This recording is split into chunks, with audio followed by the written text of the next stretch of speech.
পৃথিবীর সর্বপ্রথম ঘরের নাম বাইতুল্লাহ, আর পৃথিবীর সর্বপ্রথম চাকরির নাম আরো জোরে কান খেলাফতি না ইমামতি?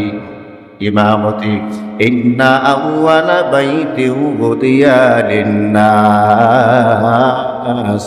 লাল্লাযী বিবাক্কাতা মুবারাকাও ওয়া হুদাল লিল আলামিন।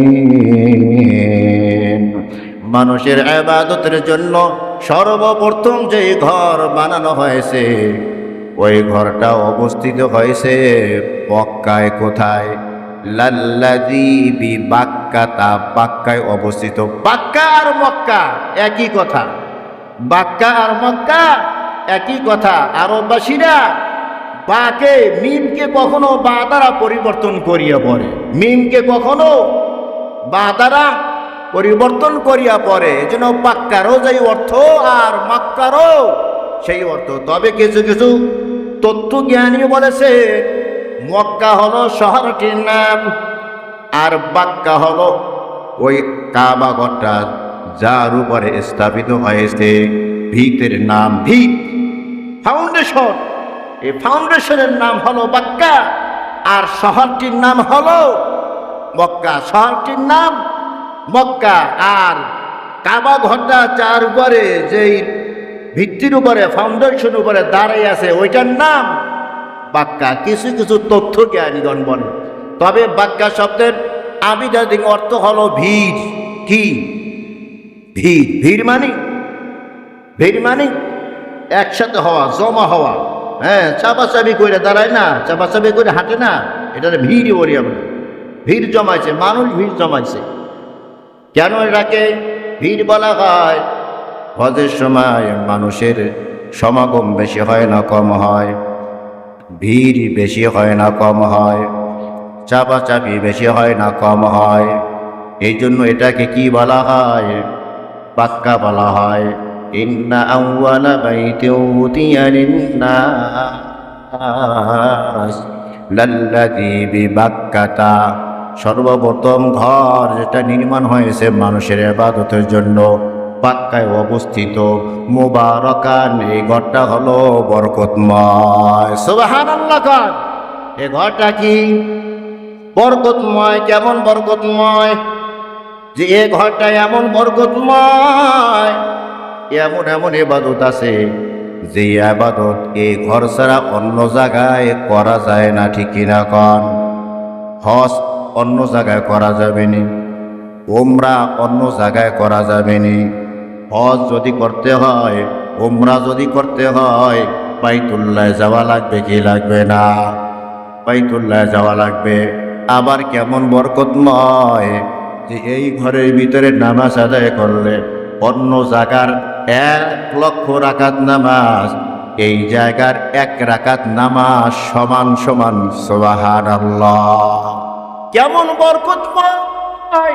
এই মহাকাশ বাইতুল নূর জামে মসজিদে যদি 1,00,000 রাকাত নামাজ পড়া হয়, এতে যেই সওয়াব, ওই বাইতুল্লাহ গিয়া 1 রাকাত নামাজ আদায় করলে সেই সওয়াব পাওয়া যায়। সুবহানাল্লাহ। এই জন্য তো আমার নবী বলেছেন, কোন মুসল্লি যদি 1 ওয়াক্ত নামাজ ঘরে আদায় করে 1 ওয়াক্ত নামাজের সওয়াব পাবে।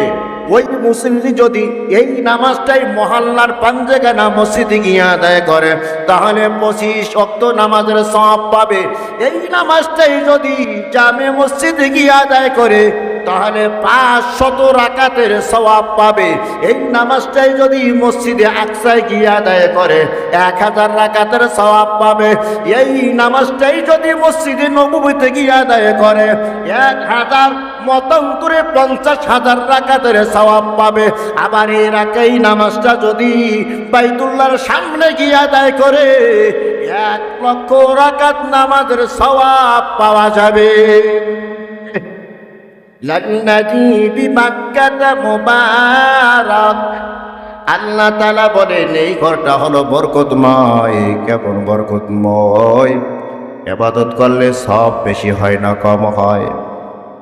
এখানে গিয়ে ইতিকাফ করলে সব বেশি হয় না কম হয়? এখানে থাইকা রোজা রাখলে সব বেশি হয় না কম হয়? এমন বরকতময় আমার নবী বলেন, এই ঘরটার উপরে দৈনিক 120টা রহমত নাজিল হয়। কত? 120টা রহমত নাজিল হয়। এই ঘরকে যে তওয়াব করে তার আমল নামায় তাকে 60টা রহমত দেওয়া হয়। এই ঘরকে সামনে রাখিয়া যে নামাজ আদায় করে তাকে 40টা রহমত দেওয়া হয়। নামাজও আদায় করি না, তাওয়াফও করি না, শুধু এই ঘরটার দিকে তাকাইয়া থাকলো, এই জন্য তাকে 20টা রহমত দেওয়া হয়। সুবহানাল্লাহ। ইহুদি নাসারা কখনো তোমাদের উপরে সন্তুষ্ট হবে না যতক্ষণ পর্যন্ত তাদের অনুসারী না হইবা। কার কথা? আল্লাহর কথা। তো ইহুদি নাসারা আমাদেরকে বন্ধু কখন ভাববে? যখন আমরা তাদের ধর্ম গ্রহণ করব, তখন আমাদের কি ভাববে? বন্ধু ভাববে। উপর থেকে যতই বন্ধু বন্ধু ভাব দেখায়, আসলে বন্ধু না, বন্ধুর ভাব দেখায়। কি দেখায়? বন্ধুর ভাব দেখায়। আমরা তো মুসলমান এমনটাই বেকুব, এতটাই বেকুব যে প্রত্যেকটা পদে পদে আমরা তাদের অনুসরণ করি। যে খ্রিস্টান চুল কাটে কিভাবে, আমরা ওইভাবে চুল কাটি। ওরা টাইটা গলার ভিতরে ঝুলায় কিভাবে, আমরা ওইভাবে ঝুলাই। কথাক্ষণ ঠিক কি না?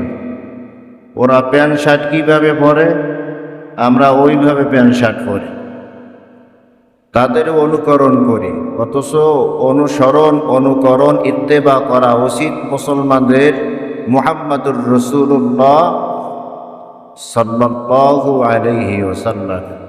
নবীজিকে বাদ দিয়ে আজকে আমরা মুসলমান ইহুদি আর নাসারা খ্রিস্টানদেরকে আমরা অনুসরণ করি। এটাই আমাদের অধঃপতনের মূল। ঠিক কিনা কন? আমরা আমাদেরকে চিনি নাই।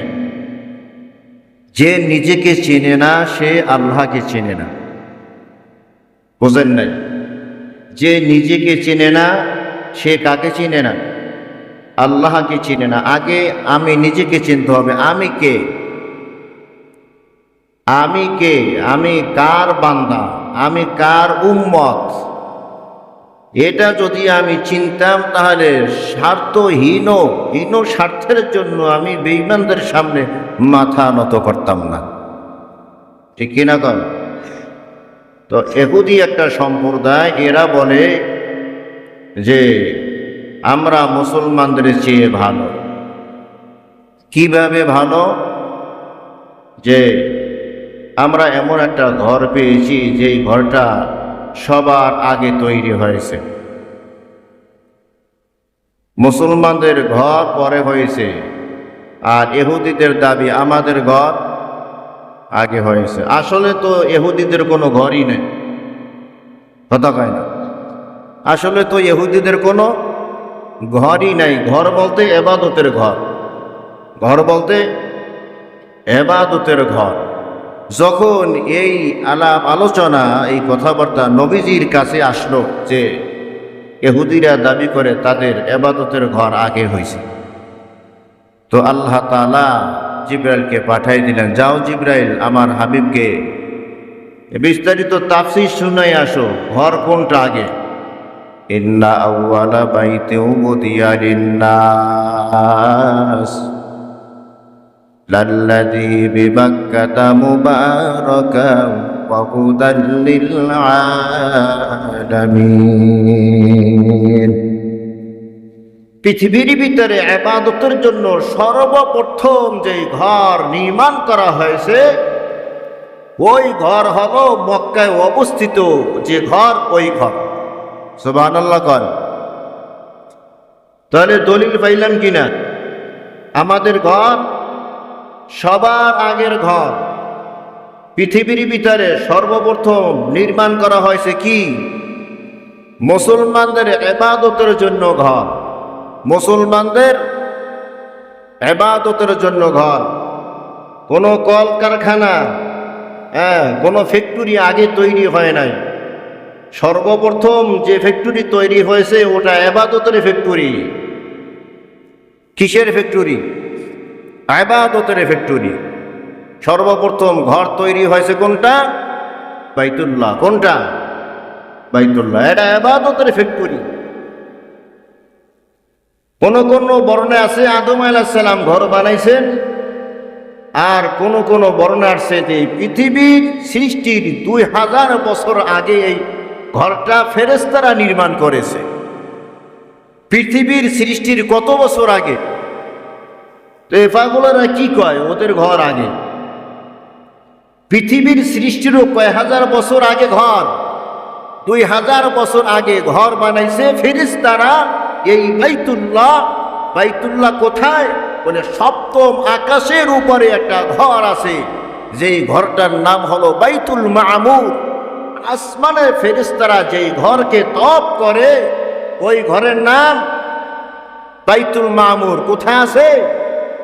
আরশে আজিমের একেবারে সোজা নিচে সপ্তম আকাশের উপরে।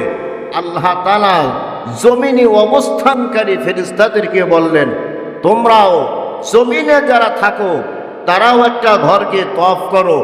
ওই যে বাইতুল মামুর যে কাঠামোতে তৈরি করা হয়েছে হুবাহু ওই ঘরের সোজা সোজা জমিনে একটা ওই ঘরের মতো ঘর বানাও, আর এই ঘরকে তওয়াফ করতে থাকো। তাহলে পৃথিবীর সৃষ্টির 2000 বছর আগে এই ঘর তৈরি হয়েছে এবং এই ঘরের তওয়াফ শুরু হয়েছে। আজ পর্যন্ত এই ঘরের তওয়াফ হইতেছে কি হয় না? দিনে না রাতে? শুধু হজের মৌসুমে? হ্যাঁ, দিন রাত 24টা ঘন্টা। আল্লাহু আকবার বলেন। এবং এই তওয়াফ কতদিন থাকবে? পৃথিবীর যতদিন থাকবে, পৃথিবী যতদিন থাকবে এই ঘরে তওয়াফ ততদিন থাকবে। সুবহানাল্লাহ। জোরে কান। ইন্না আউওয়ালা বাইতিন উযিয়া লিন-নাস। পৃথিবীর ইবাদতের জন্য পৃথিবীতে সর্বপ্রথম যে ঘর হয়েছে ওই ঘর হলো বাইতুল্লাহ। বাইতুল্লাহ আল্লাহ তাআলার ঘর। আর এই ঘরের ইমামতি করেছেন সর্বপ্রথম আদম আলাইহিস সালাম। কে? কে? পৃথিবীর সর্বপ্রথম ঘরের নাম হলো বাইতুল্লাহ। পৃথিবীর সর্বপ্রথম ঘরের নাম বাইতুল্লাহ। পৃথিবীর সর্বপ্রথম চাকরির নাম ইমামতি। সর্বপ্রথম চাকরির নাম কি? আরো করে কন। এই ঘরে সর্বপ্রথম ইমামতি করেছেন আদম আলাইহিস সালাম। কে? আদম আলাইহিস সালাম। এই ঘরে ইমামতি করেছেন নূহ আলাইহিস সালাম। এই ঘরের ইমামতি করেছেন ইব্রাহিম আলাইহিস সালাম। এই ঘরের ইমামতি করেছেন ইসমাঈল আলাইহিস সালাম। তাহলে সর্বপ্রথম ঘর হলো, কথা কয়, সর্বপ্রথম ঘর হলো বাইতুল্লাহ। সর্বপ্রথম চাকরির নাম হলো ইমামতি। ইসলাম আসার পরেও সর্বপ্রথম খেলাফত আসে নাই, ইমামত আসছে। নবীজি খেলাফতি দেয় নাই, ইমামতি দিয়েছেন। নবী যতদিন জিন্দা ছিলেন নবীর সামনে কেউ ইমামতি করেন নাই। সুবহানাল্লাহ। এটা আমার নবীর শান ও মান। নবীর সামনে কেউ ইমামতি করে নাই। নবীর যুগে তো কোনো নবী ছিল না। এমনকি পৃথিবীর শুরু থেকে শেষ পর্যন্ত ঈসা রুহুল্লাহ পর্যন্ত যত নবী দুনিয়াতে এসেছেন সমস্ত নবী আমার নবীর মুক্তাদি ছিলেন। সুবহানাল্লাহ। এই জন্য আমার নবীকে ইমামুল মুরসালিন বলা হয়। কি বলা হয়? ইমামুল মুরসালিন। রসুলদের বহু বচন মুরসালিন। ইমামদের, রসুলদের ইমাম হলেন আমাদের নবী। প্রশ্ন হইতে পারে আমার নবীর আগে তো সব নবীরা অতিবাহিত হয়ে গেছে, নবী সমস্ত নবীদের ইমাম কিভাবে হইলেন? আল্লাহ তাআলা মক্কা থেকে হিজরত করাইয়া এরপরে বাইতুল আকসায় নিয়ে গেলেন ভ্রমণ করার জন্য মেরাজের রাতে। নবীজি ওখানে গিয়া হাজির। জিবরাইল আলাইহিস সালাম বোরাককে বাইতুল আকসার সাথে বেঁধে নিলেন। জিবরাইল আলাইহিস সালাম নিজে আযান দিলেন, মুয়াজ্জিন হয়ে গেলেন। আযানের পর দেখে হাজার হাজার মুসল্লি জমায়েত হয়ে গেছে। নবী তো মুসল্লিদেরকে চেনে না, কোনদিন গেছিনি বাইতুল মুকাদ্দাস, না যায় নাই, মুসল্লিদেরকে চেনে না। যায় নামাজের মুসল্লাটা খালি বইরা আছে। আপনারা যার যার জায়গায় বসে আছেন, ইমাম সাহেবের যায় নামাজ কিন্তু খালি আছে, আছে কিনা? হাজার হাজার মুসল্লি হাজির হয়ে গেছে। কে এই আজকে ইমামতি করবে?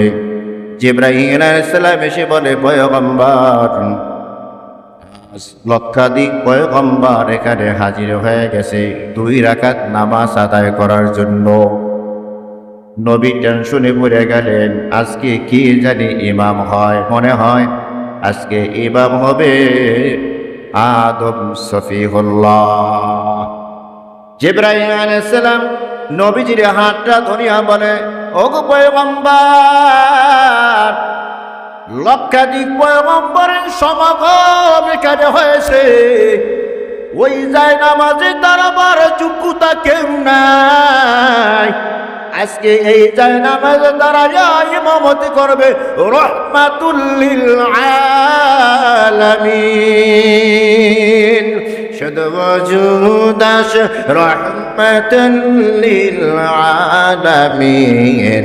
মসজিদে ও শুধু আমার এ জমিন শুধু হাজার রহমতে যা ফেরি বরওয়ায়ে বর আলে পাকে তাহিরি।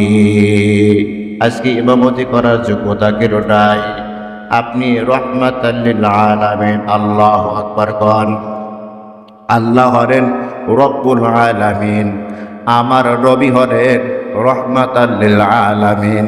আর আমরা যেই ঘরকে অনুসরণ করি, যেই ঘরকে সামনে রাখিয়া যেই ঘরের দিকে ফিরিয়া নামাজ আদায় করি, ওই ঘর হলো হুদাল লিল আলামিন। আমাদের ঘর হলো হুদাল লিল আলামিন।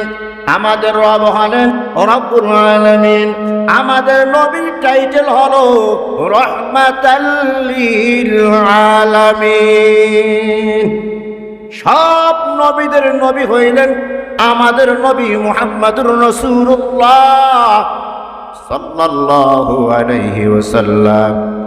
সাধারণ মানুষ তো আমার নবীর সামনে ইমামতি করবে দূরের কথা, পৃথিবীর ভিতরে যত নবী এসেছেন একজন নবীও আমার সামনে ইমামতি করার যোগ্যতা রাখে না। জোরে জোরে কাঁদুন সুবহানাল্লাহ। এই নবী যখন অসুস্থ হয়ে পড়েছেন, জীবনের একেবারে শেষ লগ্নে, মসজিদে যাওয়ার ক্ষমতা নবীজির নাই। আল্লাহর নবী সাল্লাল্লাহু আলাইহি ওয়াসাল্লাম সর্বপ্রথম আবু বকরকে ইমামতি চাকরি দিলেন। কি দিলেন? আরো জোরে কান। খেলাপতি দেন নাই এখনো। খেলাপতি পাইছে তো নবীর অবর্তমানে। নবী দুনিয়া থেকে বিদায় হওয়ার পর আবু বকর সিদ্দিক রাদিয়াল্লাহু তাআলা আনহু সর্বপ্রথম খেলাফতের দায়িত্ব নিয়েছেন। খেলাপতি পাইছেন পরে, ইমামতি পাইছেন আগে। সুবহানাল্লাহ জোরে কান। তাহলে পৃথিবীর সর্বপ্রথম চাকরির নাম ইমামতি। কি এই ইমামের দাম আছে না নাই? আছে। ইমাম আল্লাহু আকবার বলে, মুসল্লিরা কি কয়? আল্লাহু আকবার। ইমাম সাহেব হাত বাঁধে, মুসল্লিরা হাত বাঁধে। ইমাম সাহেব রুকুতে যায়, মুসল্লিরাও রুকুতে যায়। ইমাম সাহেব সোজা হইয়া দাঁড়ায়, মুসল্লিরাও সোজা হইয়া দাঁড়ায়। ইমাম সাহেব সিজদায় যায়, মুসল্লিরাও সিজদায় যায়। ইমাম সাহেব সিজদা থেকে উইঠা বসে, মুসল্লিরা উইঠা বসে। ইমাম সাহেব সালাম ফিরায়, মুসল্লিরাও সালাম ফিরায়। তবে সালাম যে ফিরে যত কাজ করে ইমামের আগে না পড়ে, আগে না পড়ে। কেউ যদি মনে করে ইমাম সাহেব এক সিজদায় আগে গেছে, এইবার আমি আগে সিজদায় যাব, নামাজ আছে না নাই? হ্যাঁ, শেষ, নামাজ শেষ। এই ইমামের সম্মান কে দিয়েছে? আরো জোরে কান। পৃথিবীর সর্বপ্রথম ঘরের নাম বাইতুল্লাহ। কি নাম? পৃথিবীর সর্বপ্রথম ঘরের নাম বাইতুল্লাহ। আর পৃথিবীর সর্বপ্রথম চাকরির নাম, আরো জোরে কান, খেলাফতি না ইমামতি? ইমামতি। ইন্না আউয়ালা বাইতিন উদিয়া লিন্নাস লাল্লাযী বিবাক্কাতা মুবারাকাও ওয়া হুদাল লিল আলামিন। মানুষের ইবাদতের জন্য সর্বপ্রথম যে ঘর বানানো হয়েছে, ওই ঘরটা অবস্থিত হয়েছে মক্কায়। কোথায়? লাল্লাযী বিবাক্কাতা, বাক্কায় অবস্থিত। বাক্কা আর মক্কা একই কথা, বাক্কা আর মক্কা একই কথা। আরববাসীরা বাকে, মিমকে কখনো বা দ্বারা পরিবর্তন করিয়া পড়ে, মিমকে কখনো বা দ্বারা পরিবর্তন করিয়া পড়ে, যেন বাক্কারও যাই অর্থ আর মক্কারও সেই অর্থ। তবে কিছু কিছু তত্ত্বজ্ঞানী বলেছে মক্কা হলো শহরটির নাম, আর বাক্কা হলো ওই কাবা ঘরটা যার উপরে স্থাপিত হয়েছে, ভিতের নাম, ভিত, ফাউন্ডেশন।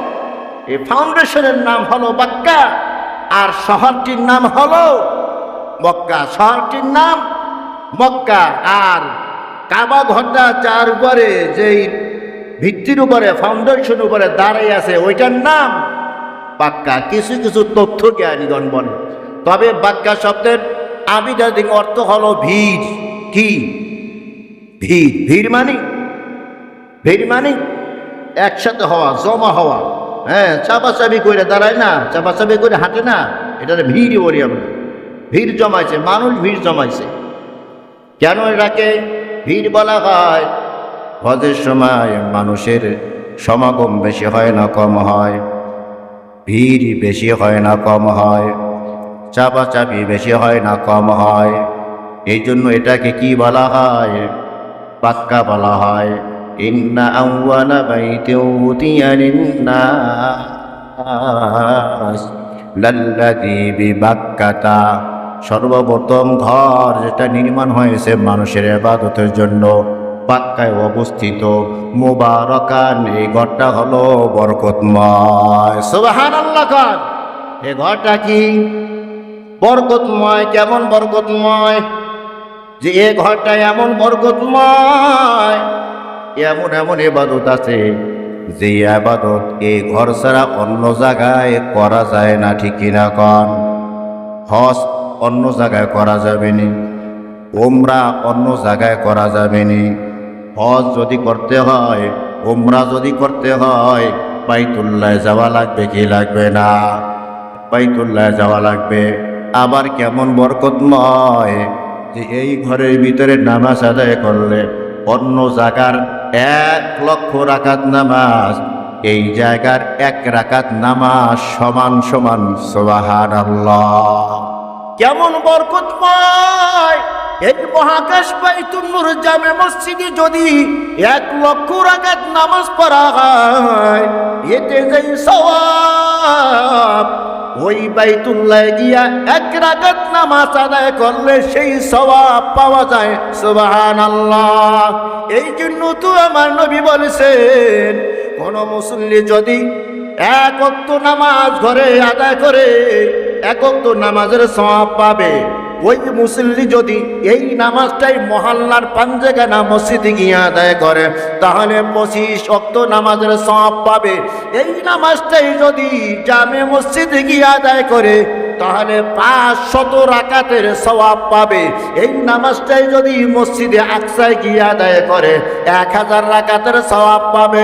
এই নামাজটাই যদি মসজিদে নববীতে গিয়ে আদায় করে, 1000 মতান্তরে 50,000 রাকাতের সওয়াব পাবে। আবার এই রাকাই নামাজটা যদি বাইতুল্লাহর সামনে গিয়ে আদায় করে 1 লক্ষ রাকাত নামাজের সওয়াব পাওয়া যাবে। লাল্লাযী বিমাক্কাতা মুবারাক, আল্লাহ তাআলা বলেন এই ঘরটা হলো বরকতময়। কেমন বরকতময়? ইবাদত করলে সব বেশি হয় না কম হয়? এখানে গিয়ে ইতিকাফ করলে সব বেশি হয় না কম হয়? এখানে থাইকা রোজা রাখলে সব বেশি হয় না কম হয়? এমন বরকতময় আমার নবী বলেন এই ঘরটার উপরে দৈনিক 120টা রহমত নাজিল হয়। কত? 120টা রহমত নাজিল হয়।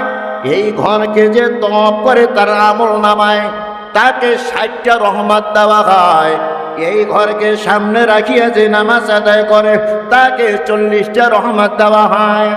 নামাজ আদায় করি না, তাওয়াফ করি না, শুধু এই ঘরটার দিকে তাকায় আছে, এই যে তাকায়া থাকলো এই জন্য তাকে 20টা রহমত দেওয়া হয়। সুবহানাল্লাহ। লাল্লাযী বিবাক্কাতা মুবারাকান, আল্লাহ বলেন ঘরটা মোবারক, বড় বরকতময়। শুধু ইবাদতের দিক দিয়ে যে বরকত তা নয়, দুনিয়ার দিক দিয়েও বরকত। একটা মরুভূমি যেখানে পানির ব্যবস্থা নাই, যেখানে কোনো ফসলের ব্যবস্থা নাই, কিন্তু আশ্চর্যের বিষয় হলো ওই মরুভূমির মানুষ না খাইয়া তো কখনো থাকে না। আশ্চর্যের বিষয় হলো ওই মরুভূমির মানুষ কখনো পানির পিপাসায় কষ্ট পায় না, পানিরও অভাব হয় না, খানারও অভাব হয় না। হাজী সাহেবরা যায়, চতুর্দিক থেকে খানা পায়, ফল ফুল দেয়, বিরিয়ানি দেয়, বড় বড় গাড়ি বিভিন্ন জায়গা থেকে আসে। কেন? তাম পৃথিবীর সমস্ত মুসলমানদের অন্তরের ভিতরে এই ঘরটার মোহাব্বত আছে কি নাই? এই ঘরটার মোহাব্বত থাকার কারণে তাম পৃথিবীর ভিতর থেকে খানার আয়োজন এখানে হয়, হাজী সাহেবদেরকে খাওয়ায়। কেন হাজী সাহেবদেরকে খাওয়ায়? এই ঘরটার মালিক হলো আল্লাহ। এই ঘরকে যারা তওয়াব করতে যায় তারা হলো আল্লাহর মেহমান। আল্লাহর মেহমানকে মোহাব্বত করলে আল্লাহকে মোহাব্বত করা হয়। আল্লাহ ওই আল্লাহর মোহাব্বত অন্তরে রাখার জন্য হাজী সাহেবদেরকে খাওয়ায়। রমজান মাসে যদি কেউ ওখানে যায় তার ইফতারি কেনা লাগে না, সাহারির সময় খানা কেনা লাগে না, বিভিন্ন রকমের ফল ফুল তার সামনে হাজির হয়। নিজে খাইতেও পারে না, অনেক খাবারও ফালাইয়া দেয়। আল্লাহ বলে লাল্লাযী বিবাক্কাতা মুবারাকা, আমি আল্লাহ ঘরটাকে বরকতময় করে দিলাম। শুধু আখিরাতের ক্ষেত্রেই নয়, দুনিয়ার ক্ষেত্রেও আমি ঘরকে মোবারক বানাই দিছি, বরকতময় বানাই দিছি। মরুভূমি পানির ব্যবস্থা নাই, এরপরও মানুষ পানিতে কষ্ট পায় না, চতুর্দিক থেকে পানি আসে। মরুভূমি ফসল নাই, এরপরও খাবারের অভাব হয় না, চতুর্দিক থেকে খাবার আসে।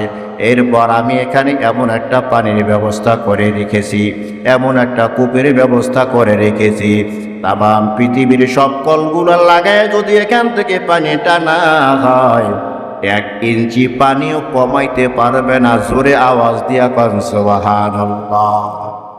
24টা ঘন্টা মেশিন চালাইবা, 1 ইঞ্চি কুয়ার পানিও কমাইতে পারবা না, কারণ এই পানির সংযোগ হলো হাউজে কাউসারের সাথে। সুবহানাল্লাহ জোরে কান। বাংলাদেশের পানি খাইলে শুধু পিপাসা নিবারণ হয়, কথা হয় না, খাদ্যের চাহিদা পূরণ হয়নি, না হয় না। আল্লাহ তাআলা বলেন লাল্লাযী বিবাক্কাতা মুবারাকান, এই শহরকেও আমি মোবারক বানাইছি, এই ঘরকেও আমি মোবারক বানাইছি, এই জায়গাকেও আমি মোবারক বানাইছি। এমন মোবারক এই পানি কেউ যদি পান করে তার পিপাসা নিবারণ হয়ে যায়। এই পানি যদি কেউ পান করে তাহলে তার খাদ্যের চাহিদা পূরণ হয়ে যায়।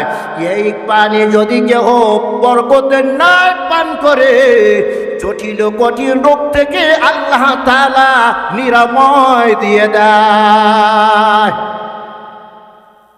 এমন এক পানি আল্লাহ তাআলা দান করেছেন, যেই পানির নাম হলো জমজম পানি। কি নাম? কি নাম? খাইছেন নি কখনো? দেখছেন? খাইতে মনে চায়, ওখানে গিয়া খাইতে মনে চায়, তাহলে কি করবেন? ওখানে যাইতে হবে। যাইতে পারেন না, কি করবেন? এই 2 জুমায় বলছি, যাইতে না পারলে কি করবেন? কি করবেন? দোয়া করবেন, আল্লাহুম্মা ওয়াফিকনা জিয়ারাতাল হারামাইন। এই দোয়াটা পড়েন আর চোখের পানি ফালান, আল্লাহুম্মা ওয়াফিকনা জিয়ারাতাল হারামাইন। হারামাইন শরীফ দেখার তৌফিক দাও আল্লাহ। আল্লাহ হারামাইন শরীফ দেখার তৌফিক দাও, জোরে কোন আমিন। ইন্না আউওয়ালা বাইতিন উদিয়া লিন্নাস লাল্লাযী বিবাক্কাতা মুবারাকান ওয়া হুদাল লিল আলামিন। আল্লাহ তাআলা বলে, এই ঘরকে আমি বরকতময় বানায় রাখছি, যাইবা তো বরকত হইবে। সুবহানাল্লাহ, জোরে কর। 10 বছর আল্লাহ সন্তান দেন না, আমার নিজের কথা বলে। 2013 সালে আল্লাহ কেমনে কেমনে জানি মক্কায় নিল। নিয়ত করলাম, আল্লাহ যদি একটা পুত্র সন্তান দাও তাহলে তোমার এই ঘরকে আমি তওয়াফ করব, একটা উমরা করব। হজ থেকে আসতে আসতে আল্লাহ পুত্র সন্তান দান করছে। সুবহানাল্লাহ। একটা তওয়াফে 7টা চক্কর হবে। আমার আমলটা আপনাদের শিখিয়ে দিই। একটা তওয়াফে কয়টা চক্কর লাগে? 7টা চক্কর মিললে একটা তওয়াফ হয়। ওই 7টা চক্করে এক একটা দোয়া আছে, আলাদা আলাদা দোয়া। 7টা চক্করকে আমি এক দোয়া বানাইছি, রব্বি হাবলি মিনাস সালিহিন, রব্বি হাবলি মিনাস সালিহিন, রব্বি হাবলি মিনাস সালিহিন। সন্তান দেওয়ার মালিক কে? আরো জোরে কান। 120 বছরে দোয়া করছে আল্লাহর কাছে ইব্রাহিম পয়গম্বর, রব্বি হাবলি মিনাস সালিহিন। পুরো বয়সে সন্তান দেওয়ার ক্ষমতা আল্লাহর আছে কি নাই? তো বাবাই যেহেতু দোয়া করছে 120 বছরে, আল্লাহ তারা পুত্র সন্তান দান করেছে। ওই বাবার দোয়াটাও আমি ওই একটা তওয়াফের ভিতরে করেছি, 7 চক্করের ভিতরে করেছি, রব্বি হাবলি মিনাস সালিহিন। সব ডাক্তাররা বলছে আপনার আর সন্তান হবে না, কিন্তু হজ থেকে আসার পরে আল্লাহ দোয়া কবুল করে নিছে, পুত্র সন্তান দান করছে। আপনাদেরও যাদের পুত্র সন্তান নাই, যাদের সন্তান একেবারেই নাই, ওই তওয়াফের ভিতরে ঘোরেন আর বলেন, রব্বি হাবলি মিনাস সালিহিন, রব্বি হাবলি মিনাস সালিহিন, ফাবাশশারনাহু বিগুলামিন হালিম। এটা আমার বাবার দোয়া। কার দোয়া? কথা খায় না। আমার দোয়া, আমার বাবার দোয়া না, আপনার বাবার দোয়া। সব বাবার দোয়া। মেয়ে ইব্রাহিম আলাইহিস সালাম বাবা কইতে লজ্জা করে। আমাদের বাবার দোয়া। কার দোয়া? জোরে কর, সবাই কর। আমাদের এক বাবার নাম হলো আদম, আর এক বাবার নাম হলো ইব্রাহিম খলিলুল্লাহ। ইব্রাহিম খলিলুল্লাহ। আমাদের এক বাবার নাম আদম আলাইহিস সালাম, আর এক বাবার নাম ইব্রাহিম খলিলুল্লাহ। বাবাই দোয়া শিখে গেছে, সন্তান হয় না, এই দোয়া কর। যাইতে পারো না ওইখানে, তাহাজ্জুদ নামাজ আদায় কর। তাহাজ্জুদ নামাজ আদায় কইরা দুরুদ কইরা এবার হাত তুললা কর, রব্বি হাবলি মিনাস সালিহিন, রব্বি হাবলি মিনাস সালিহিন। আল্লাহ তাআলা দোয়ার বরকতে সন্তান দান করবেন। সুবহানাল্লাহ কর। তাহলে আমাদের কাবা কোনটা? বাইতুল্লাহ। আমাদের কাবা কোনটা? জিন্দা অবস্থায় আমাদের কাবা বাইতুল্লাহ, মরার পরও আরো জোরে কান, জিন্দা অবস্থায় আমাদের কাবা কোনটা? বাইতুল্লাহ মরার পরেও নামাজ পড়ে কোন দিকে ফিরিয়া? পশ্চিম দিকে না, পশ্চিম দিকে না। আমাদের বাংলাদেশ থেকে কাবা কোন দিকে? পশ্চিম দিকে। এই জন্য পশ্চিম দিকে ফিরে নামাজ পড়ে। পশ্চিমের কোনো ফজিলত নাই। ফজিলত হলো কার? ফজিলত হলো কার? ফজিলত হলো বাইতুল্লাহর। পশ্চিমের ফজিলত নাই, বরং বাইতুল্লাহর ফজিলত। ঠিক কিনা কন? এই জন্য নামাজে কোন দিকে দাঁড়ায়? কাবার দিকে দাঁড়ায়। মরার পরও কোন দিকে মুখ ফিরাইব? বাইতুল্লাহর দিকে। ঠিক কিনা কন? কবরে যখন রাখে চেহারাটা বাইতুল্লাহর দিকে ফিরে দেওয়া হয়। ঠিক কিনা কন? জীবনে মরণে আমাদের কিবলা কোনটা? বাইতুল্লাহ। ومن حيث خرجت فول وجهك شطر المسجد الحرام وحيث ما كنتم فولوا وجوهكم شطره। আল্লাহ তাআলা বলেন, যেখান থেকে তুমি বের হও মুখটা ফিরাও কিবলার দিকে। যেখানে তোমরা থাকো মুখটা ফিরাও কোন দিকে? কিবলার দিকে। এখন প্রশ্ন হইতে পারে, হুজুর কিবলার দিকে মুখ ফিরিয়া নামাজ পড়া ফরজ, কিবলার দিকে মুখ ফিরিয়া নামাজ পড়া ফরজ। আমরা যদি কিবলার দিকে তাকাই, আমাদের সামনে তো কিবলা আছে কি নাই? আছে না? জানি না কোন আছে? নাই। আমরা যদি স্বাভাবিক গতিতে কিবলার দিকে তাকাই, অর্থাৎ পশ্চিম দিকে তাকাই, আমাদের সামনে কি নাই? কিবলা নাই। কেন কিবলা নাই? আমাদের বাংলাদেশ থেকে কিবলা 11 মাইল উপরে। কোথায়? কোথায়? ভৌগোলিকভাবে কিবলা আমাদের বাংলাদেশের জমিন থেকে কত মাইল উপরে? 11 মাইল উপরে। তো নামাজ পড়তে তাহলে এতে এমনি না দাঁড়ানো দরকার। কথা হয়। আবার আমেরিকা, বাইতুল্লাহ থেকে, আমেরিকা থেকে বাইতুল্লাহ অনেক নিচে। তো আমেরিকার মানুষ নামাজ পড়লে তো এমনি করে পড়তে হইব। তো কেবলা সামনে হইল নি? কথা কয় না। কেবলা সামনে হইল। আল্লাহ তো বলে নামাজ পড়তে দাঁড়াও তো কেবলার দিকে ফিরিয়ে দাঁড়াও। কোন দিকে? কেবলার দিকে। যদি কেবলাকে দেখো তো কেবলার সামনে রেখে নামাজ পড়া তোমার জন্য ফরজ। কেবলা যদি না দেখো তো কেবলার দিকে ফিরিয়া নামাজ পড়া তোমার জন্য ফরজ। আমরা কেবলা দেখিনি, কেবলা দেখি না। এখন কেবলার দিকে ফিরা নামাজ পড়া আমাদের জন্য ফরজ। যারা কেবলা দেখে তারা কেবলাকে সামনে রাইখা নামাজ পড়া ফরজ। তো যারা বিমানে থাকে তাদের কেবলা কই? আসেনি। কথা কয় না। তারা যেই দিকে ফিরে নামাজ পড়ে ওই দিকে কেবলা আসেনি। কেবলা তো অনেক নিচে। কথা কন ঠিক কিনা? এই প্রশ্নের জবাব জানতে হইলে আগে জানতে হবে উঁচা এবং নিচা। কেবলার উঁচা এবং নিচা, উপরে এবং নিচের পরিধি কতটুকু জানতে হবে। কেবলার বাইতুল্লাহর উঁচু এবং নিচার পরিধি হলো, নিচের পরিধি হলো তাহতা সারা। তাহতা সারা মানে 7 তবক জমিনের নিচ থেকে তার ভিত শুরু হয়েছে। আল্লাহু আকবার জোরে কর। ফেরেশতারা যখন বাইতুল্লাহ বানাইছে 7 তবক জমিনের নিচ থেকে তার ফাউন্ডেশন শুরু করছে। সুবহানাল্লাহ জোরে কান। আর এই ফাউন্ডেশনের একেবারে লাস্টের বিল্ডিং, লাস্টের ছাদ হইল 7ম আকাশের উপরে। সুবহানাল্লাহ জোরে। তাহলে শুরু হলো কেবলার কোথায়? কথা কয় না। 7 তবক জমিনের নিচ থেকে, 7 তবক জমিনের নিচ থেকে আর উপরে হলো আরশে আযম পর্যন্ত। সুবহানাল্লাহ জোরে কান। এবার যদি বিমানে কেউ নামাজ আদায় করে কেবলার দিকে হয় কিনা? আমেরিকার মানুষের কেবলা হয় কিনা? বাংলাদেশি মানুষের কেবলা হয় কিনা? তুমি যত নিচে যাও, যত নিচে যাও ওখানে গিয়া নামাজ আদায় করবা কেবলার দিকে হবে। তুমি যত উপরে যাও ওখানে গিয়া নামাজ আদায় করবা কেবলা হবে। সুবহানাল্লাহ।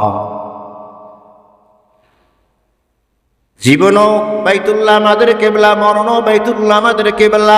কথা কান ঠিক কিনা? আমেরিকানদের জন্য বাইতুল্লাহ কেবলা, ইউরোপিয়ানদের জন্য বাইতুল্লাহ কেবলা, এশিয়াবাসীর জন্য বাইতুল্লাহ কেবলা, রাশিয়াবাসীর জন্য বাইতুল্লাহ কেবলা, সব মানুষের জন্য কিবলা হলো বাইতুল্লাহ। ঠিক কি না কর? ওইখানে গিয়া তওয়াব করলে সওয়াব হয়। শুধু মানুষ যে তওয়াব করে তা না, পৃথিবীর যত মাখলুক আছে সমস্ত মাখলুক তওয়াব করে। সুবহানাল্লাহ, জোরে কান। ওখানে গিয়া আকাশের দিকে তাকাই দেখবেন এক ঝাঁক পাখি উপরের দিকে ঘুরতে থাকে কিসমিস আওয়াজ দিয়ে। সুবহানাল্লাহ কান। নিচ থেকে মানুষে আওয়াজ দেয় লাব্বাইক আল্লাহুম্মা লাব্বাইক লাব্বাইক লা শারীকা লাকা লাব্বাইক ইন্নাল হামদা ওয়ান নি'মাতা লাকা ওয়াল মুলক লা শারীকা লাক। আর উপর থেকেও কিসমিস আওয়াজ, ওরা ওদের ভাষা বলে লাব্বাইক আল্লাহুম্মা লাব্বাইক লাব্বাইক লা শারীকা লাকা লাব্বাইক ইন্নাল হামদা ওয়ান নি'মাতা লাকা ওয়াল মুলক লা শারীকা লাক। মুমিন বান্দার অন্তরের ভিতরে আল্লাহ দেখার জন্য সব সময় ব্যাকুল হয়ে থাকে মুমিন বান্দার অন্তর। ওখানে গিয়া মুমিন বান্দার অন্তরে প্রশান্তি লাভ করে। সুবহানাল্লাহ, জোরে কান। কাবাকে সামনে নিয়ে যখন সিজদা দেয় মুমিন বান্দার কলবের ভিতরে প্রশান্তি লাভ হয়। সুবহানাল্লাহ। প্রশ্ন হইতে পারে, হুজুর আল্লাহ ছাড়া গায়রুল্লাহকে সিজদা দেওয়া তো হারাম, কথা কয় না? আল্লাহ ছাড়া গায়রুল্লাহকে সিজদা দেওয়া হারাম। কাবা শরীফ বাইতুল্লাহ এটা খালেক না মাখলুক, কথা কয়? বুঝেন না আপনারা কিছু? এটা খালেক না মাখলুক? এটা কি আল্লাহ নাকি আল্লাহ এরা বানাইছে? হ্যাঁ, এটা আল্লাহ বানাইছে, এটা ফেরেশতারা বানাইছে, এরপরে নবীরা বানাইছে। এক কথা এটা মাখলুক। এটা কি? আরো জোরে কান। মাখলুক। গাছ এটা মাখলুক না, কথা কয় না? নদী নালা খাল পুকুর পুষ্কিন এটা মাখলুক না? এটার কোনো ক্ষমতা আছে? তো বাইতুল্লাহ তো মাখলুক। তাই মাখলুককে সিজদা দেওয়া এটা হারাম। মাখলুককে সিজদা দেওয়া হারাম। বাইতুল্লাহ ইট পাথর সিমেন্ট রড ইত্যাদি দিয়ে বানাইছে না, নাকি আর বাহিরে কিছু? বেশির থেকে বেশি স্বর্ণ রূপা হইতেছে, তো স্বর্ণ রূপাও তো মাখলুক, কথা কয় না? আর হিন্দুরা যে মূর্তি বানায়, হয় মাটি দিয়ে বানায়, না হয় পিতল দিয়ে বানায়, না হয় কাঁসা দিয়ে বানায়, না হয় পাথর দিয়ে বানায়, এটাও তো মাখলুক, কথা কয় না? তো হিন্দুদের মূর্তির সিজদা দিলে, হিন্দুদের মূর্তির সামনে মাথা নত করলে এটা যদি হারাম হয়, তো বাইতুল্লাহকে সিজদা দিলেও তো হারাম হওয়ার কথা। বোঝেন নাই মনে হয়? এমন একটা প্রশ্ন হয় কি হয় না? হ্যাঁ, প্রশ্নের জবাব হলো বাইতুল্লাহকে সিজদা দেওয়া এটা আল্লাহ তাআলার বিধান।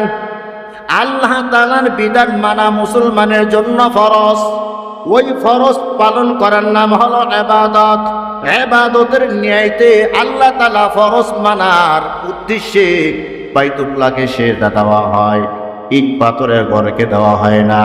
আল্লাহ বলছে এই ঘরকে সিজদা দাও। আল্লাহর হুকুম মানার জন্য আমরা সিজদা দেই। আল্লাহ বলছে মূর্তির সামনে মাথা নত করিও না, মূর্তিকে সিজদা দিও না। এই জন্য আমরা মূর্তিকে সিজদা দেই না, ওটাও আল্লাহর নিষেধ মানার জন্য। ঠিক কিনা কর? প্রশ্ন ক্লিয়ার? আর মুসলমানদের অন্তরের ভিতরে মোহাব্বত কান আল্লাহ। আল্লাহকে মুসলমান বারবার দেখতে চায়। আপনারা মনে হয় না? আপনারাও দেখতে চান? আল্লাহকে দেখতে চান না? কি ডাকে ওরে মর্তদা বোঝে নাই। আল্লাহকে আমরা সবাই দেখতে চাই। আল্লাহকে আমরা সবাই দেখতে চাই। দেখার মতো পাওয়ার আমাদের চোখের ভিতরে নাই, কথা কয় না? আরো জোরে কান। ওই পাওয়ারওয়ালা লেন্স আমাদের নাই। ওই পাওয়ারওয়ালা লেন্স তৈরি করার জন্য নেক আমল করা দরকার। নেক আমল করলে চোখের পাওয়ার বেড়ে যাবে। নেক আমল করলে আল্লাহ জান্নাত দিবে। ওই জান্নাতে গেলে আল্লাহকে দেখা যাবে। সুবহানাল্লাহ। জান্নাতে গেলে কাকে দেখা যাবে? জান্নাতে যাওয়া ছাড়া আল্লাহকে দেখা যাবে না। জান্নাতে যাওয়া ছাড়া আল্লাহকে দেখা যাবে না। তো দুনিয়াতে তো কোনো মানুষের চোখের এমন পাওয়ার হয় নাই যে আল্লাহকে দেখবে, তো বান্দার অন্তরের ভিতর তো সব সময় আগুন জ্বলতে থাকে, আল্লাহকে দেখব, আল্লাহকে দেখব। আল্লাহর নূর তো সহ্য করার ক্ষমতা কথা কয় না আছে? সামান্য একটু নূর, আল্লাহর সামান্য একটু নূর তুর পাহাড়ে ফেলে দিয়েছিল, আসেনি পাহাড় পুরিয়া ছাই হয়ে গেছে, সব উম্মাত বেহুশ হয়ে গেছে, পাহাড়টা পুরিয়া ছাই হয়ে গেছে। ওই নূর এই চর্মচক্ষু দিয়া দেখা যাবে না, কথা কন ঠিক কিনা? পাওয়ারওয়ালা কিছু কিছু জিনিস চোখ দিয়া না দেখলেও বিশাল আকারে থাকবো, মান ঠিক রাখিয়া কোনো কোনো সময় তাকে ছোট বানানো যায়। পাওয়ারওয়ালা জিনিস বিশাল আকারের, তার মান ঠিক রাইখা কোনো কোনো সময় কি বানানো যায়? ছোট বানানো যায়। বানানো যায় কি যায় না? একটা উদাহরণ নেন, সূর্য পৃথিবীর চেয়ে ছোট না বড়? কেমন বড়? পৃথিবীর চেয়ে 13 লক্ষ গুণ বড় সূর্য। সুবহানাল্লাহ জোরে কর। ছোট্ট একটা আয়না আপনি হাতের ভিতরে নেন, ওই আয়নাটা আপনি সূর্যের দিকে ধরেন, দেখবেন সূর্যটা আপনার আয়নার ভিতরে এসে গেছে গা। ওই সূর্যের দিকে আপনি চোখ দিয়ে তাকাইতে পারেন না, তার পাওয়ার বেশি, কিন্তু আপনি আয়নার ভিতরে সূর্যকে ঠিকই দেখতে পারতেছেন। কতক্ষণ ঠিক কিনা? এই সূর্যের এটা আলোটা অন্ধকারের ভিতরে একটু তাক করে যদি ধরেন, অন্ধকারটাও তখন কি হয়ে যায়? অন্ধকারটা কি হয়ে যায়? কথা বুঝতে পারছেন? হাতের ভিতরে আমরা আংটি পরি, আমারটা তো লাল, যদি এখানে সাদা একটা পাথর লাগানো থাকতো, সূর্যের ভিতরে ধরতেন, দেখবেন অত বড় সূর্যটা পৃথিবীতে 13 লক্ষ গুণ সূর্যটা এই আংটির ভিতরে এসে যায়। কথা কয় না? ছোট একটু বাটির ভিতরে আপনি পানি রেখেছেন, বিশাল আসমান, আসমানের কোনো পরিধিকেও মাপতে পারেনি। ওই বাটির ভিতরে যে পানি, সেই পানির ভিতরে বিশাল আসমান দেখা যায়। কতক্ষণ ঠিক কিনা? আসমানের মান কি কমে গেছে নাকি ক্ষুণ্ণ হয়েছে, নাকি আগের মতোই আছে? আগের মতোই আছে। মান রক্ষা করিয়া, মান অক্ষুণ্ণ রাখিয়া ছোট জিনিসের ভিতরেও ঢুকানো যায়। আল্লাহ তাআলা তো কত বড়, এটা মানুষের বিবেকে ধরবে না। কতক্ষণ ঠিক কিনা? তো মুমিন বান্দার কলবের ভিতরে যেহেতু জালজালা একটা আছে, আল্লাহকে দেখবে, আল্লাহকে দেখবে। তো আল্লাহকে দেখবে কিভাবে? আল্লাহ তাআলা বলে, আমার নূর আমি এই কাবা ঘরের ভিতরে ফালাই দেই। যারা সত্যিকারের খোদা প্রেমিক, ওরা চতুর্দিকে ঘোরে, ওরা চতুর্দিকে ঘোরে আর ঘরকে তওয়াফ করে। যারা সত্যিকারের খোদা ভিক্ষুতি, যারা সত্যিকারের আল্লাহ তাআলার আসে, ওরা আল্লাহ তাআলার এই ঘরটাকে তওয়াফ করে না, ওটা স্বয়ং আল্লাহকে তওয়াফ করে। গত জুমায় বলেছিলাম, আব্দুল্লাহ ইবনে মুবারক রাহমাতুল্লাহি আলাইহি অনেক বড় বুজুর্গ, অনেক বড় আলেম। পৃথিবীর ভিতরে সমস্ত আলেমদের নিয়ে মতবিরোধ আছে না নাই? ইমাম বুখারীর বিরুদ্ধেও কথা আছে, ইমাম আবু হানিফার ব্যাপারেও মতবিরোধ আছে, আবু ইউসুফের ব্যাপারেও মতামত আছে, ইমাম মুহাম্মাদের বিরুদ্ধেও মতামত আছে। কিন্তু পৃথিবীর ভিতরে এমন একটা আলেম, যেই আলেমের ব্যাপারে কেউ মুখ খুলে নাই, যার বিরুদ্ধে কেউ কথা বলে নাই, যিনি লক্ষ লক্ষ হাদিসের হাফেজ, আব্দুল্লাহ ইবনে মুবারক রাহমাতুল্লাহি আলাইহি। সুবহানাল্লাহ জোরে কান। কোন আলেম তার বিরুদ্ধে কথা বলে নাই, তার কোনো মাসলা কোনো মতভেদ নাই। আব্দুল্লাহ ইবনে মুবারক রাহমাতুল্লাহি আলাইহি হজ করতেছেন, খানায় কাবার চতুর্দিকে করতেছেন, দেখে ওনার সামনে একটা মহিলা তওয়াফ করতেছে, আর এমন কথা বলতেছে যেটা বাহ্যিক দৃষ্টিতে বেয়াদবি মনে হয়। কি মনে হয়? বাহ্যিক দৃষ্টিতে বেয়াদবি মনে হয়। যেমন মুসা আলাইহিস সালাম তুর পাহাড়ে যায়, দেখে একটা মাঠের ভিতরে একটা রাখাল বৈশা বলে, আল্লাহ তোমাকে যদি আমি পাইতাম ঠান্ডা পানি দিয়া গোসল করাইতাম, আল্লাহ তোমাকে যদি আমি পাইতাম সরিষার তেল মাথায় দিয়ে দিতাম, আল্লাহ তোমাকে যদি পাইতাম আমার ছাগলের দুধ দহন করিয়া তোমাকে খাওয়াইতাম, আল্লাহ তোমাকে যদি আমি পাইতাম আমার কোলে আমার রানের উপরে মাথাটা দিয়া তোমারে ঘুম পাড়াইতাম। মুসা আলাইহিস সালাম কথাগুলো শোনার পর একটা ধমক দিয়া বলে, পাগল তুই কি কও? তুই তো মুশরিক হয়ে গেছো। আল্লাহর বান্দার ধ্যান ভেঙে গেছে। আল্লাহু আকবার বলিয়া চিৎকার দিয়া আল্লাহর বান্দা দৌড় শুরু করছে। এমন সময় গায়েব থেকে আওয়াজ এসে গেছে, মুসা পয়গম্বর বান্দা আর আমার মাঝখানে জোড়া লাগানোর জন্য আমি তোমাকে দুনিয়ায় পাঠাইছি। আমার থেকে আমার বান্দাকে দূরে সরানোর জন্য তোমাকে আমি পাঠাই নাই। তোমার দৃষ্টিতে যদিও তুমি দেখো যতগুলা কথা বলে সবগুলা শিরকি গুনাহ, আসলে না না, আমার বান্দা আমার জন্য এতটাই পাগল হয়ে গেছে, যতই আমার কথা বলে ততই তার কাছে ভালো লাগতেছিল। আর আমি আল্লাহ কুদরতি কানটা লাগাই আমার বান্দার কথাগুলো শুনতেছিলাম। মিয়ানে আশিক মাশুক রঞ্জিস কিরামান কাতিবিন রাহাম খবর নিস। আশিক আর মাশুকের ভিতরে যে কি কথোপকথন হয়, দুই কাঁধে দুই ফেরেশতা থাকে, তারাও বলতে পারে না সুবহানাল্লাহ জোরে কান। ও মুসা পয়গম্বর, আমার বান্দার কথাগুলো আমার কাছে ভালো লাগতেছিল। তো আব্দুল্লাহ ইবনে মুবারক রাহমাতুল্লাহি আলাইহি দেখে মহিলা যে কথাগুলো বলে বাহ্যিক দৃষ্টিতে আল্লাহর সাথে বেয়াদবি হয়। আব্দুল্লাহ ইবনে মুবারক রাহমাতুল্লাহি আলাইহি ধমক দিয়ে বলে, রে আল্লাহর বান্দি, যে কথাগুলো বলতেছো এ কথাগুলো আল্লাহর শানে তো বেয়াদবি হইয়া যায়। মহিলা জবাব দেয়, রে আব্দুল্লাহ ইবনে মুবারক, তুমি আমাকে চিনো না, কিন্তু আমি তোমাকে ভালো করিয়েই চিনি। তুমি তুই এই ঘরে তপ করো, আমি এই ঘরে তপ করি না, আমি স্বয়ং আল্লাহ রব্বুল আলামিনের তপ করি। আল্লাহু আকবার জোরে কান। তো আল্লাহ তাআলা এখানে নূর বর্ষণ করে। মুমিন বান্দা যারা, হাজি আশিকে মাওলা যারা, তাদের অন্তরে চক্ষু খুইলা যায়, অন্তরে চক্ষু দিয়া আল্লাহকে দেখতে পায়। ওই খানায় কাবা যাইতে মনে চায় কি চায় না? কাদের কাদের চায়? আল্লাহ তাআলা আমাদের সবাইকে খানায় কাবা যাওয়ার তৌফিক দান করুন, জোরে কান আমিন। ওয়া আখিরু দাওয়ানা আলহামদুলিল্লাহ।